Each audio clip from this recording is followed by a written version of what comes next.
Well, Chelsea, one thing that we both know and agree on is that tonight we're going to have a lot to talk about when the official rankings for the college football playoff are finally released. So what's going to happen here? I mean, I feel like when you look at this, we're basically dealing with, we know who the top teams are, right? We know it's going to be Ohio State. We know it's going to be Texas A&M. We know it's going to be Indiana. After that, what's going to happen? And who should be number one? Is it Ohio State, or will you be willing to make an argument for Indiana?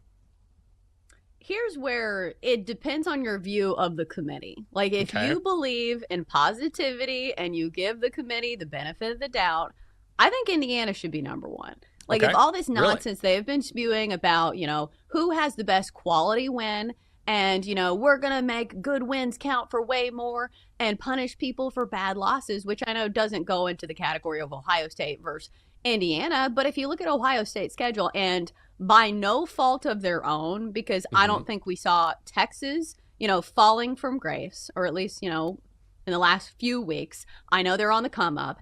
And then Penn State being unranked, there were good games on the schedule for Ohio State. But now you look at their schedule and you're like, okay, what's their signature win? Like, do we just put them up there just because they're Ohio State and because, they're innocent until proven guilty? Whereas the opposite's not true for Indiana. Yeah. They have to prove everything. And, they went on the road to Oregon. That is a huge win for Indiana. So at what point do you look at, the resumes in front of you and you take the names off the top of the resume and you say, okay, this team actually has a more impressive resume, and you give that title to Indiana. So I think Indiana should be number one.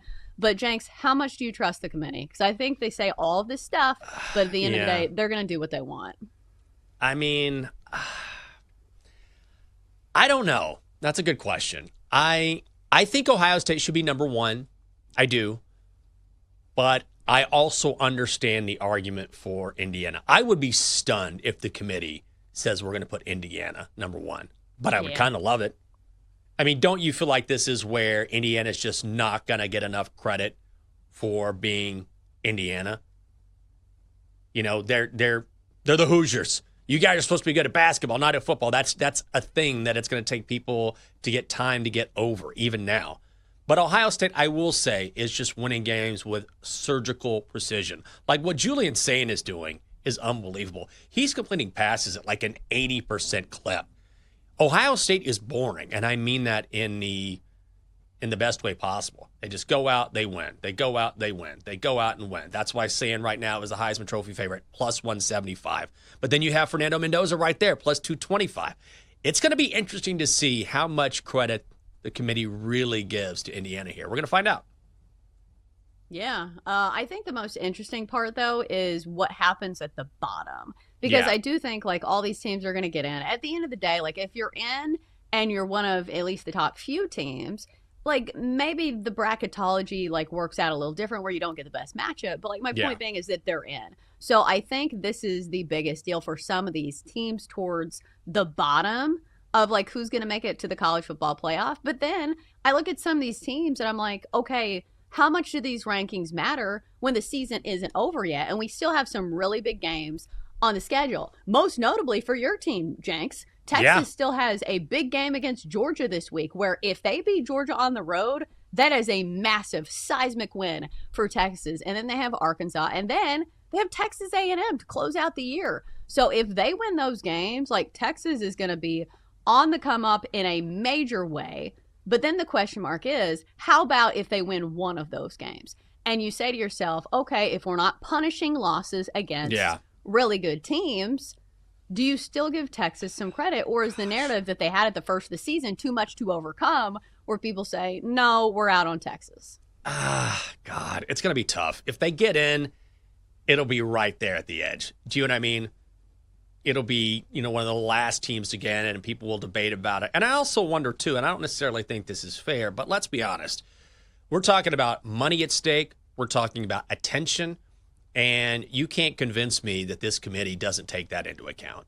Like, brand matters when you're talking about all of the factors that go into deciding which teams go where, right?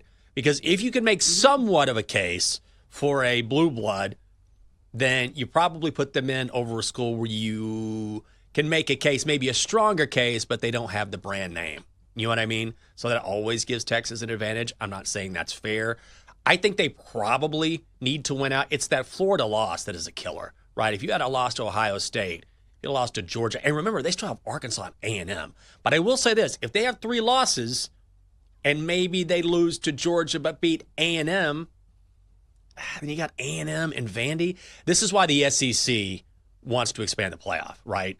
Because the SEC is such a gauntlet where you have really good teams that could probably compete with the top 12 teams in the country, but one of those SEC teams gets left out because of the strength of schedule. I don't necessarily agree with that. I like a smaller playoff. I don't think everyone deserves to get in, but that's where that argument comes from. I do think no matter how you slice it, like somebody's going to be mad at the end of the season. Yes, we always see these cases, and it's right. And at the end of the day, it's like, okay, we have 12 teams now. Like maybe just be better, and you should have won more games because we talked about this earlier, like the case for Miami over Notre Dame, because from a very simplistic standpoint, you say Miami and Notre Dame are both 6-2, and right. Miami beat Notre Dame head to head. But if the committee believes in like some of the tropes that they're saying and saying, hey, we're going to punish you more for bad losses, Miami has a loss, albeit in overtime, to an unranked SMU team. So right now, as we stand, Miami would be out. But you know those Hurricane fans are going to be real mad if they look at Notre Dame. They're like, hey, that's the team that we beat head to head. What's going on here? It's true. So that's the question. How much do you put into head-to-head victories versus what have you done for me lately, right? All things being equal, you say, okay, well, you got to give Miami the edge here. But Miami hasn't looked good recently. You know, you can go either way in that argument. How do you feel? Do you tend to go with, look, it's head-to-head? I feel like that's kind of how you feel. But I don't want to speak for you. Then that should be the ultimate sort of qualifier or the one thing that puts one team above the other. I think it's just really tough because I think, you know, in a perfect world, you would say it's the eye test at the end of the year. Because, you know, if you lose a game first week of the season, like we've seen this even in the rankings before, that it doesn't matter as much as a team that feels like they are flailing at the end of the year. Because at the end of the day, you want the best possible games in the college football playoff. But it's just tough for this committee where I say this and I understand they do whatever they want, but like you want to point at the data and the resumes and the stats and the wins and losses and have a justification other than just the eye test. Because I feel like people don't love that when they're just like, hey, eye test, this team is better.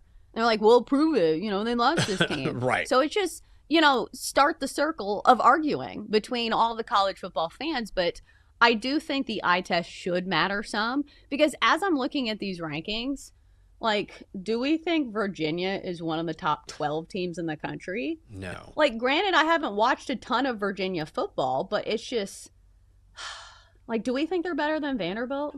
Even Georgia Tech, who lost to my Wolfpack over the weekend, is still a good team. So it's one of those things where it is a delicate balance of using the resume and all of these, you know, things that they laid out at the first of the season, and also balancing the eye test because, again, this is a money-making venture, and you want good games in the college football playoff.